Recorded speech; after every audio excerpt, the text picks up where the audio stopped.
All right, we're going to skip a little bit here. We're going to skip a little bit because this is very long, very beautiful. And I just want to get up to here. 1 minute.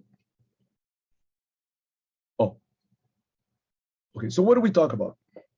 Oh, let me record once. I got to record this. Got to record, not to forget. Yes. Welcome.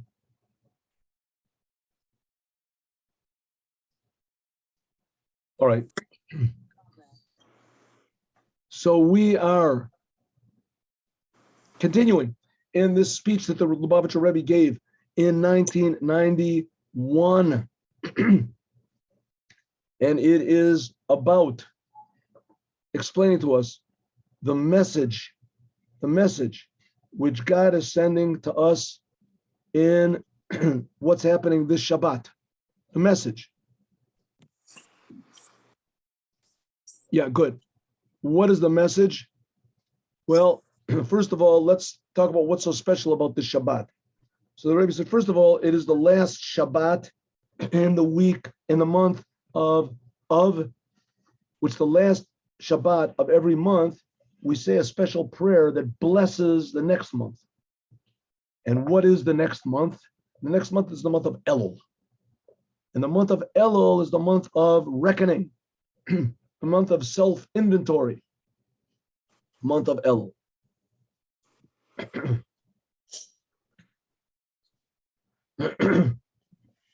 And it is signified what type of self-inventory you're supposed to do. So signified and by the letters of Elul, Aleph, Lamed, Vav, Lamed. One of the main abbreviations this stands for is Ani Ledodi Vedodi Li. It's a sentence in the Song of Songs, Song of Songs, Shir HaShirim. I am to my beloved, and my beloved is to me. Who's the beloved? Who is me? I is me and you. In this case, King Solomon is speaking for all the Jewish people. I am to my beloved. Who's the beloved? God. God is beloved. God loves us. We love him. But we have to give ourselves over to the Creator. We have to devote our attention to the Creator. I am to my beloved. We have to devote our energy to the Creator, our deeds, our speech, our thoughts to the Creator. I am to my beloved, Ledodi. And it's worthwhile because God loves us and we love God, and there's what to love, right? God is really great, good. And he's creating us, he's enlivening us, he's protecting us, he listens to our prayers. God is okay. The more we think about it, the more we appreciate God. I am to my beloved. And then, amazingly enough, God reacts. That's right. God reacts to what we do. A very basic foundation of Judaism as brought out by Hasidut. I am to my beloved, and God is to me. That's what we spoke about up to now. What's this got to do with this week's Torah portion? Parshat Akev. Parshat Akev, this week's Torah portion. Akev, the word Akev, in our case, means since. Akev, because, Akev Asher Tishmu, because you listen to my commandments, so God said, I'm going to give you all these great benefits. But the simple, Akev means a lot of other things. Rashi even brings it out. The word Akev means a heel. Heel, like a heel on your foot. Heel on your foot. And the word Akev also means the end result, the last thing. Like we're on the Ikvus of the Mashiach. Right on the heels of the Mashiach. It's right in the end. Mashiach is supposed to come any second. Akev. So Akev on one hand means the heel, the lowest thing. Akev means the highest thing, the goal, the final goal. So let's see, the Rebbe is going to say. In the word Akev, in the beginning of our Parsha, Torah portion, Yesh no Kama Pirushim, there's a lot of different meanings of the word Akev. Beineim, among them is mina katzei ala katzei, from one end to the other. Rashi explains that the word Akev means these are easy commandments that a person tramples under his feet. Pashtani Amikra, other explainers of the Torah commentaries, they say that the word Akev means the end. Vikru b'lashon hakodesh techilat kol davar.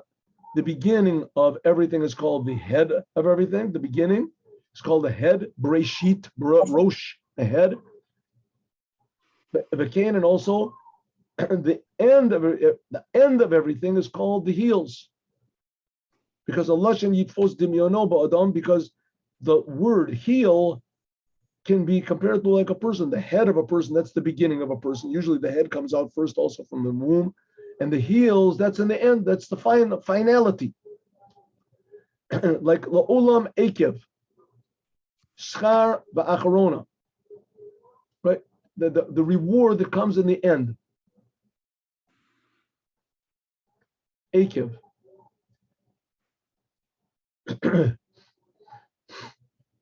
I know shebahaya akev tishmon. If so, the first three words of our Torah portion, and it will be Akev Tishmon, it means the reward that will be received at the end of our service, completion. So Akev on one hand means the lowest, and Akev means the highest. This is with the simple meaning. Akev means because. Akev means because that you listen to my commandments. Since you're listening to my commandments, then you will do all these commandments and you will do them. So therefore you'll get this reward. The reward is the Akev. Shomer Hashem Elokecha Lecha Kuli. Cave and since that these two explanations are in the same sentence, and even more, they're in the same word, Akev. So it's understood that there's a connection and some sort of a tie between them. That Akev means the lowest, the beginning, and Akev means the end, the highest, final reward. So it says the Rebbe, we have to understand, what is the connection between these two explanations? At first glance, they're not just two different explanations, that the word Akev means the heels and Akev means the final goal. Ela pirushim hafchim lagami. These are two opposites. According to what Rashi said, the word Akev means the lowest thing. These are the commandments that people just sort of walk under their feet. Not very important commandments. Or Adam, you have to be very careful, dash be'akvav, things that people just, you don't give enough charity. Instead of giving, 5 shekels, you give 4 shekels. It's such a big deal, right? Instead of being careful to say the words of prayer, so you're not careful. You miss a few words. Such a big thing. It's not the big deal. These are mitzvahs kalos. These are what's called light commandments, which is not the case. The second meaning of Akev means the reward and the final result of all of our service, coming the Mashiach, etc. This is the end of our service. Then we will tishma'un ushmartem, that we will do all the commandments, thought, speech, action, everything totally consumed. The opposite of these little commandments that we walk under our heels. The question is also on Rashi himself. In Ne'amar, it says already earlier in the Torah, Akev asher shema Avram b'koli, because Abraham listened to my voice. Rashi over there, he doesn't say anything. Right, very early in Lech Lecha, Vayera, that God says, I have to tell Abraham what I'm going to do, destroying Sodom and Gomorrah, whatever. Akev, because Abraham listened to my voice. The same word, Akev. And over there, Rashi doesn't say anything. Kizeh pshut me'atzmo, this is obvious itself. The simple meaning of Akev means because of, for the sake of. And why all of a sudden over here, Rashi in our Torah portion, that Rashi has to take the word Akev, which means since or because, and he takes it out of its simple meaning, and he says here the word Akev is talking about the heels. Says the Rebbe, this is a deep message over here. Maybe we can say the explanation is like this. Hagilui, the revelation, which is going to be the completion of our service. Akev bepirush sof achri, is Akev means at the end.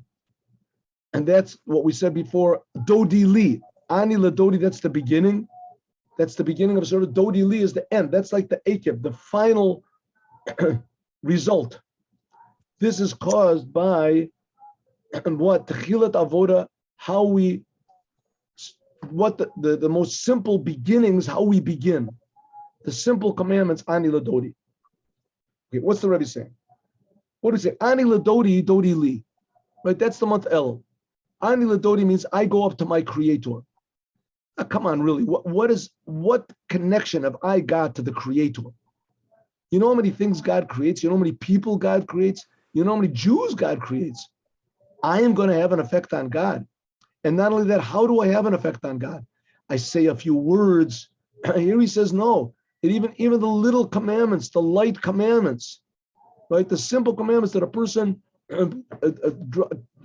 treads on under his feet. Say Shema Yisrael in the morning. You don't really think about what you're saying. It's such a big sin, right? You say Shema Yisrael, you say the words, what's the big thing? He says, no. You're supposed to think about it. Who says you have to think? I'm thinking that God is our God, and God is, well, that's enough.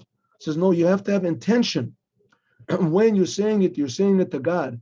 This is, on one hand, it's very important. On the other hand, it's a very easy commandment. If you don't do the commandment, there's no punishment or tremendous repercussions like that. Says the Rebbe, oh yeah, that's what you think.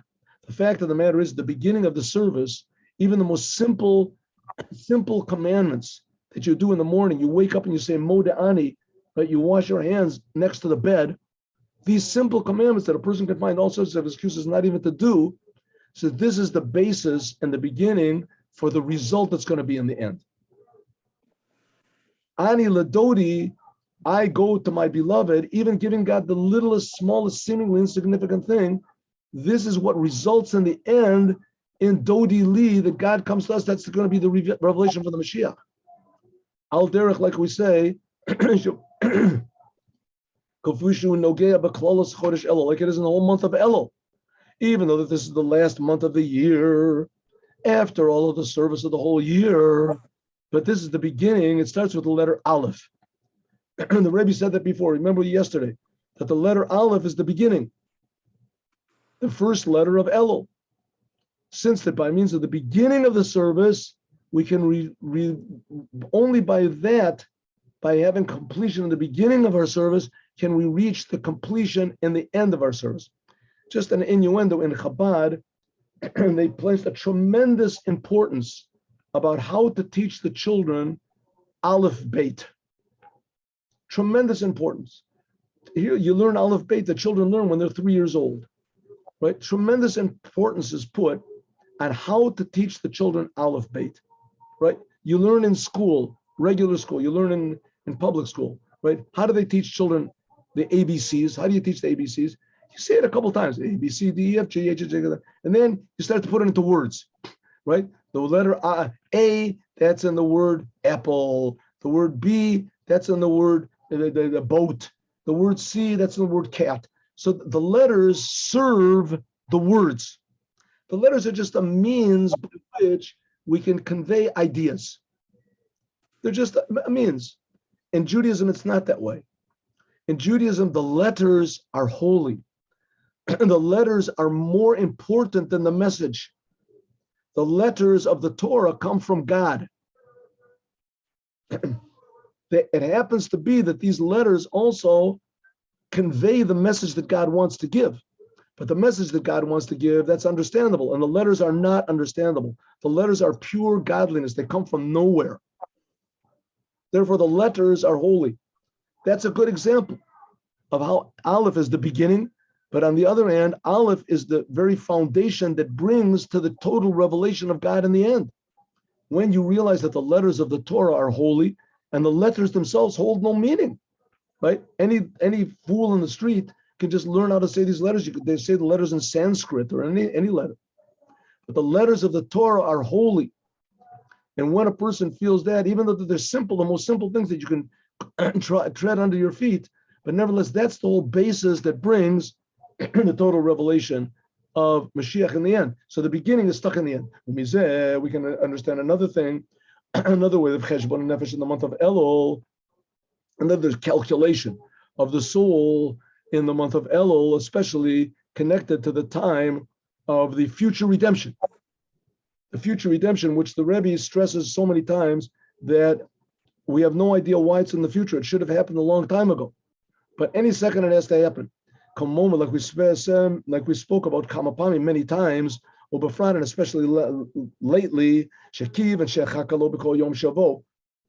Maimonides says that we must wait for the Mashiach every moment that he will come. The commandment is not to wait. The commandment is to expect Mashiach coming any second. The Mashiach is supposed to come any second. And if he doesn't come, then we have to wait. But there's no good thing about waiting. Ideally, we shouldn't have to wait anymore. Mashiach should come, and then we won't have any necessity to wait. But as long as the future redemption is not here, so we have to wait for him to come every day. Expect. How do you say? Anticipate. Alpi, according to Kol Simonim, according to all the signs, the Mashiach is already here. Mashiach ba. Says the Rebbe, Mashiach is already here. Look, and therefore, Oskin Kol Zaman. Therefore, we should all the time be working in our thought, speech regarding the future redemption. And we should find a way to attach everything we do in this time with the future redemption. And the service of the Jewish people is to hurry up and to make it happen as fast as possible. That's like Akev. That's the Akev, that's the end, right? The end, the result. That's also Akev. There's also explanation here that talks about the Akev is talking about Ikvat Mashiach, the heels of the Mashiach. The heels of the Mashiach, especially the heels of the Mashiach. And there's 1 second, the last seconds. Hazman bo enu nimsaim achshav. Oh no, I'm sorry, God forbid. The times that we are now found. In simple language, the Rebbe is saying that he's the Mashiach. In simple language, the Rebbe is saying that we are in the days of the Mashiach. The days of the Mashiach. Okay, how is it that things are not in any way the way they're supposed to be when Mashiach comes? And ideally, especially Mashiach is supposed to build the third temple. That's the goal of the Mashiach. That's the process of the Mashiach, is to educate the whole world. So how it's going to be, we'll see. I don't know. I mean, listen, my personal theory is, and it seems that it's true, is that one of the big things about the coming of the Mashiach is that people have to be willing to accept. In order to do that, you got to get rid of all the bad in the world, all the evil in the world. As long as people have their eyes on the church or on the pleasure or on whatever it is, so Mashiach is never going to come. And if he comes, nobody's even going to pay any attention to him. Right? No one's going to pay any attention whatsoever to the Mashiach. So in order for it to happen, all these things have to fall. All of these things have to fall. God willing, without any bloodshed or with anything like that. But everything, I don't think it's very difficult. But as soon as people see clearly what evil and destructive forces are active in the world and ruling in the world, then I think that people will get disgusted with it. Now I think it's a very good example. I mean, the big beginning of it was homosexuality. As soon as that became acceptable and normal, that was like the beginning of the end. Because homosexuality, as much as people accept it, and the Rebbe even said as it might become acceptable and it's forbidden to say anything bad about it, and it's 100%, this is nature and this is the way it is, and the speaking against it, only sick people speak against it and things like that. No matter what you say, no matter what names you call, the fact of the matter is it is a very tremendously destructive force, and it's anti-life, and it's anti-family, and it's anti-society, and it's anti-common sense, and it brings all sorts of bizarre diseases. The Rebbe said, I'm just repeating what the Rebbe said, Lubavitcher Rebbe said, but it's common sense, all these things. In addition to the fact that it's against the Torah, but let's say you don't believe in the Torah. Okay, you don't believe in the Torah, you don't believe in God, nothing. Just common sense will say that homosexuality is not a good thing. The only good thing about it is that it's pleasurable. And if that becomes the definition of good and bad, then that's the beginning of the end. And now we see that this has brought to all sorts of weird, how do you say, twisting of reality and of truth and of good and of this, that they're making sex changes and all these crazy, incredible, irreparable damage that people are doing to themselves. with like mass, abortions, doing abortions, confessing people to, but it's just totally, anti-life. It's an anti-life movement. It's certainly not pro-choice. The essence of choice is free will. The more people there are in the world, the more free will is in the world. If you make abortions, there's less people. Anyway, so now that's how I see that we are coming to the heels of the Mashiach. On one hand, the heels are the highest, right next to the Mashiach. On the other hand, the heels are the lowest thing. In a way, we're seeing the lowest things. There's never been, I don't think, in the history of the world, even in the decadence of Rome or whatever, or Greece, they never got to such levels as there is now. Making sex changes. Anyway, I don't know. Okay. Anyway, like we said, the two meanings of the word Akev. So there's two meanings of the word Akev in the word Ikvita the Mashiach. Number one, Ikvayim, the heels, the lowest level possible. There can be the heels of the Mashiach, just like the heel of the foot is the lowest part of the person's body. Similarly, also, this generation of the coming of the Mashiach, this is the generation which is the lowest of the generations in all of the history of man. When there is darkness in this world, which is doubled and redoubled. I mean, the distance that Jews have distanced themselves from the Torah is just incredible. I mean, it used to be that the Torah wasn't holy, but the land of Israel was the holy land. That was always an accepted thing. The land of Israel was holy. Right? The land of Israel was holy. And not only that, a Jew is a Jew. Everyone knew he was a Jew. All of a sudden came along these people, the Zionists, and they said the land of Israel is not holy. It's a regular land. It's a country like every country. And then they passed a law saying a Jew is not holy. A reform rabbi can declare that a person is a Jew. You don't need the Torah to declare who's a Jew. So that's the lowest of the generations. There'd never been, nobody dreamed in the whole history of mankind such a tremendous war on Judaism and on God. Never been such a thing. But never been such a thing. Now, I'm not talking about the people, the Zionists or whatever. They're Jews and God forgives them and God is merciful and God will not punish anybody. We're not talking about that. We're talking about the stupid mistake that this whole the philosophy is, right? Taking Jews and making them secular Jews. Okay, secular Jew. You can have a secular Jew. It's okay, right? Secular Jew. So in one way, that's a bigger, how do you say, a bigger the denial of reality than saying that a man is a woman. To make a sex change, right? A sex change, that's terrible, that's awful. But to make saying a Jew is like everybody else, that's even a bigger denial of reality. The only thing is, of course, you can change it back easily. A sex change, you can't change back. Okay. Chazal, like it says, like the rabbis say, I'm talking about the philosophy, not the people, definitely not the people, right? Same thing with the church, with all these things. The philosophy, the religion is rotten, it's crooked, it's deformed.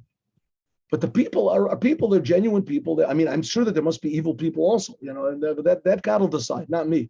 As far as I'm concerned, everybody's okay. We say in the Aleinu prayer, Yifnu elecha kol rish'ei oretz, all the evil people will turn to God. They're only doing evil because they have no alternative. They don't know anything better. Like the rabbis say, hasimanim, the signs of bilti ritzuyim, which are bad, the negative things that are going to happen right in the end of the Gemara of Sota, Mishnah Sota.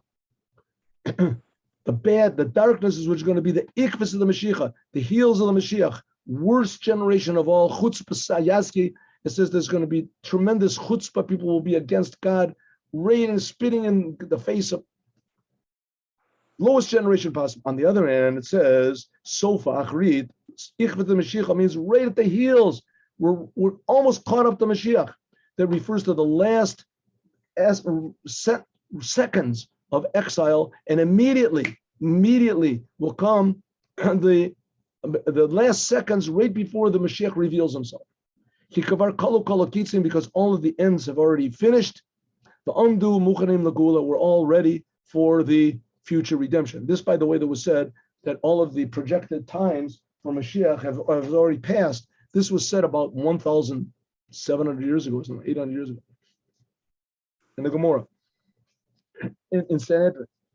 And especially with Doreinu, especially in our generation, in our times, we said many times that the previous Lubavitcher Rebbe, he testified and he announced that we've already finished all of the things we have to in the exile.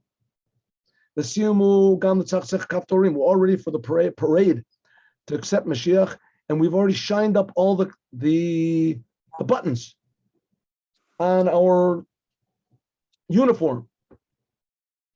We're just standing there waiting, right, to give the sign. The guy raises the baton, and all of a sudden Mashiach comes. Dun, dun, dun, dun, dun, dun, that's it. All that's remaining is Tenua Achat Shel Kodesh Baruch Hu. God has to make one little move. That God will take the Jewish people out of the exile, and He will bring them all to the Holy Temple. If the third temple appeared from heaven in Jerusalem on the what is it called, the Mizgad, they call it the El Aqsa. All the Arabs looked up, they saw this building which is like 300 million tons coming from heaven, and they all run aside. How God's going to get rid of this big mosque over there, I don't know, but He will, with the minimum of pain and suffering. And the Arabs will accept Mashiach in a second. There's no doubt about it. They'll accept Mashiach in a second, right? They're just waiting for a true leader to come down. They'll have no problems whatsoever. 99% of their, animosity for the Jewish people is the willingness of the Jews to be hated, to hate themselves. Okay, well, let's go. So it says, Mashiach will do one little thing. It says the third temple is going to fall from heaven. All the Jews will come to the Holy Land. And therefore, the Jewish people should scream out again and again. Now, even more, how long? How long is this going to take? All we're talking about Mashiach is here, and it's going to be wonderful. But how long do we have to wait? This is going. It's insane. The Rebbe is talking about all these things, and he's so convinced, and he's so convincing. But you look out the window, and you look at and you see, the world is terrible, right? I have a couple of good friends just passed away. One guy was a young guy. What's going on in the world? There's the truth. There's a lot of good things also, but that doesn't mean. So ignore the bad things. Sweep them under the table. When Mashiach comes, everything is supposed to be good. At least that's what Rebbe said. Joining these two together, namely that we are in the worst generation, the lowest generation, the most confused and dark generation. And on the other hand, we are the highest generation. One more second, that's it. How can we join these two together? That specifically because of this, that we are in the lowest of all the generations, and the ikvayim, and we have to go from below to above. You can't go any lower. Mitkalit hashlemus, and this reveals the completion of the Mashiach in the future redemption from above to below. Ani ladodi, when we come up from the lowest place, then God comes down from the highest place. So to speak, we go against our nature, God goes against His nature. Our nature should be to give up. We're outnumbered 1,000 to 1. Even among the Jews, we're outnumbered 1,000 to 1. So you should just give up, that's it. But by us not going according to our nature, and going anila dodi, from below to above, and not giving up. So should say, listen, look at these Jewish people. I can't come down there. I mean, these people this is terrible.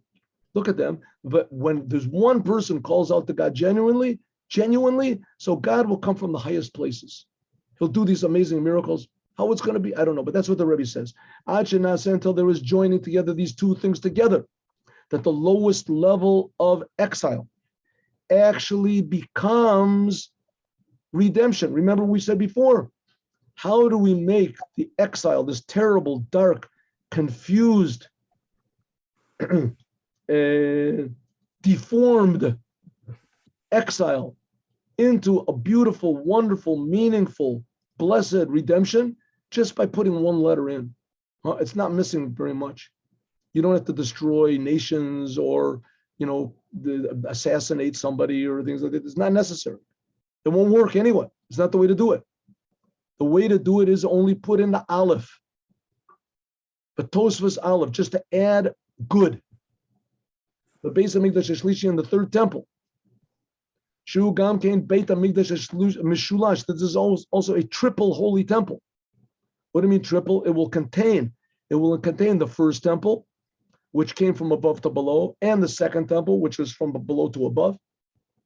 And it will be eternal, and an eternal redemption that there won't be after it any exile. When will this be? When there will be a complete revelation of the essence of God, the Creator, in the creation. Shleimus Achibur, the ultimate, just like God took the Jews out of Egypt, right? They were in the lowest of lows in Egypt, and God took them out. How did God let it get so bad in Egypt? So because only from the lowest can come the highest. So now says the Rebbe, we've reached even lower than them. So I think personally, I think it's enough. Okay, good. God has proved his point definitely, and the Rebbe said this 30 years ago that we've already reached the lowest point, and that it's not understandable why. How long is this going to last? This darkness. Finally, there will be a complete joining of Ani Ladodi, that we will go to God, and God will come down to us. Kol makom shenemar li ani li. To me, lo zaza la'olam. God, when God is revealed in the world, then there is permanent good revealed here, permanent blessing. That's going to be centered around the third temple. Okay, let's just begin this, and then we'll continue. From this, there's also a special learning regarding how to make. We said we have to make an accounting, right? We have to make a proper inventory of ourselves in the month of Elul. How much Ani Ladodi we've been giving ourselves to God, and how much Vadodi Li, how much we use the gifts that God gave us. Shetzarech Liot, it has to be especially in this generation of Akev, the Ikvus of the Mashiach, the lowest generation and the generation right before Mashiach comes. Okay, let's just do a little bit more. All right. A Jew has the power to arouse himself and to arouse other Jews, and especially to arouse God. And the Rebbe says, Kiviyachol, so to speak. God. Jew, one Jew. Not a big special Jew, not the Lubavitcher Rebbe. We're talking about any Jew, a Jew that doesn't know about Torah, doesn't know about commandments. All of a sudden he finds out it's a good thing to light candles on Shabbos or put a mezuzah on his door. One little thing, we can influence the whole entire world. Let us make the cheshbon shalom. Let's make the calculation, the inventory on the whole world. Key, call a cheshbonos, all of the calculations and reckoning that we do, that God made in his Torah, and the miracles that God does in the world. That according to everything, God should have a long time ago have brought the future redemption by means of the Mashiach, and especially this year. This is supposed to be the year that the Mashiach comes. I think I told you about this, but I'll tell you it again.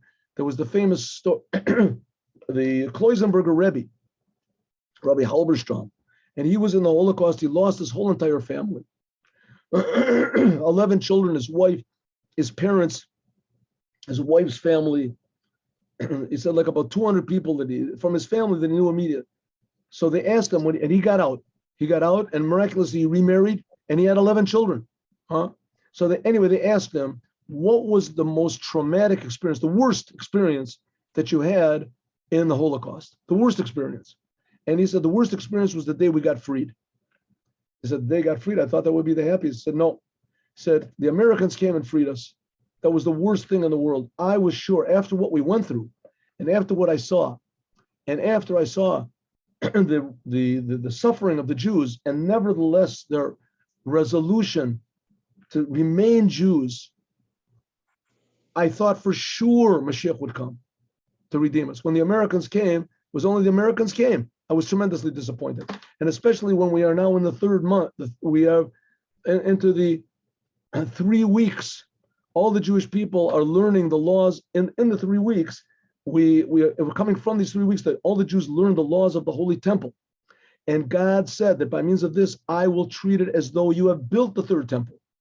And especially that the third temple already is standing and it's already built. And all we have to do is just bring it down. Where do we get this from? Look at 113. It says, Toshvas, look at Sukkot, the Gemara in Sukkot. Gemara, this is not from the Zohar. There's a lot of other places. It's also in the Zohar, but it's it's a regular law. Okay.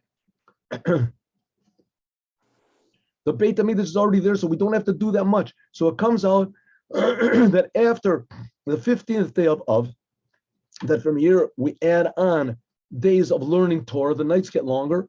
From the 15th day of, the nights get longer than the days. So we have to add on life by learning Torah. So it comes out that we are right now in the 2 weeks which are after the middle of the month of Av, which the middle of the month of Av was when the moon is full, that by means of we keeping these 2 Shabboses, that the Torah says that we'll be redeemed. From every side, we have hints that we should not give up.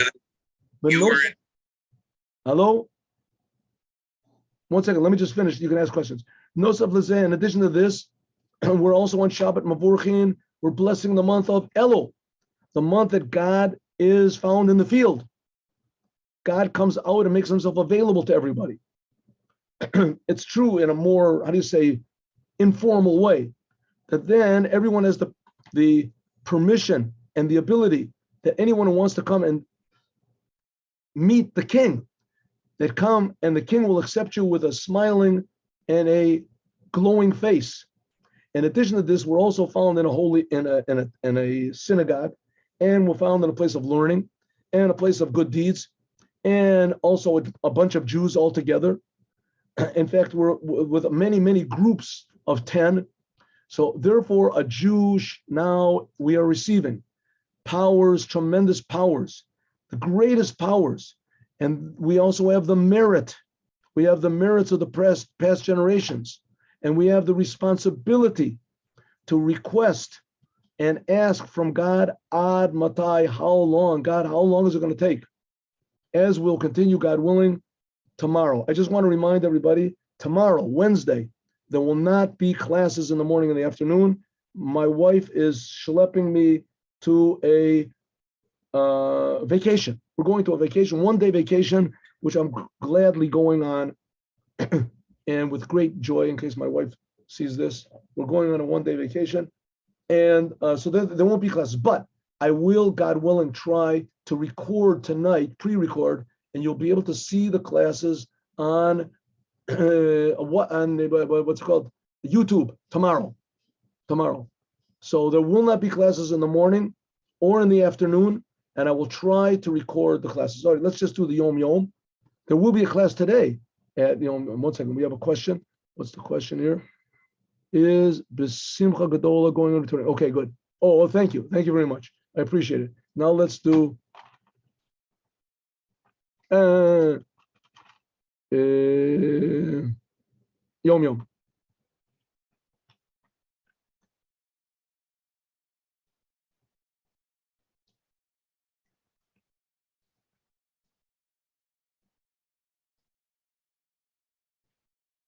Yom Yom.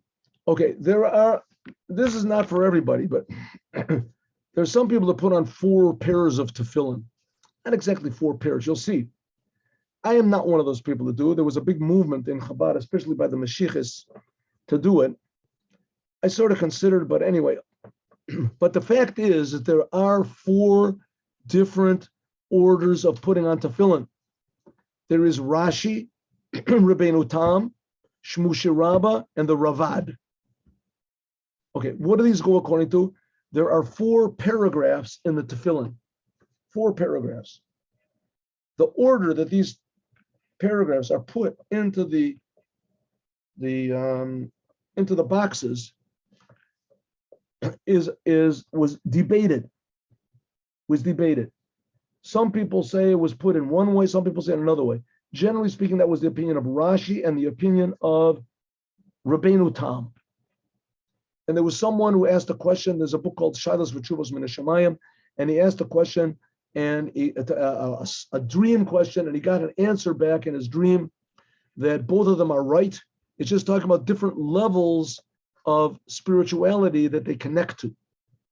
So the commandment is Rashi. That's the commandment. That's the one we make a blessing on. You don't make a blessing on the others. So the order of this is, so there is, first of all, you put Rashi on before praying, and you pray. Then after that, you remove the Rashi tefillin, and you put on without any blessing.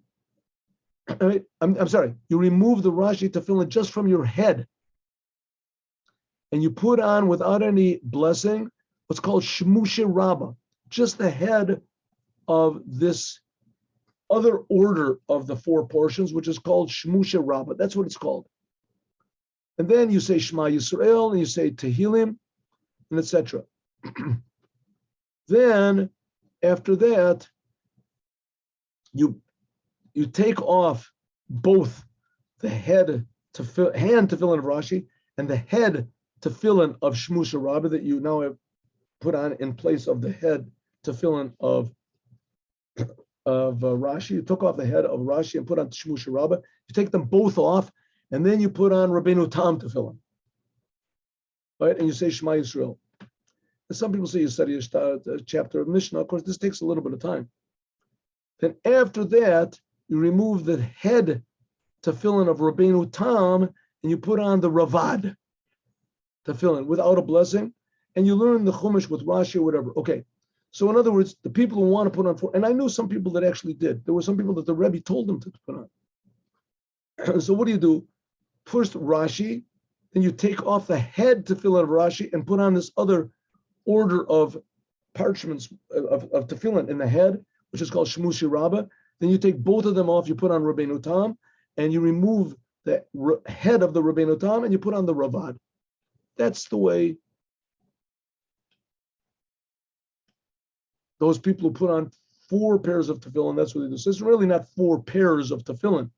It's really 2 pairs of tefillin, but 4 different heads of the tefillin. Have a good day with Mashiach now.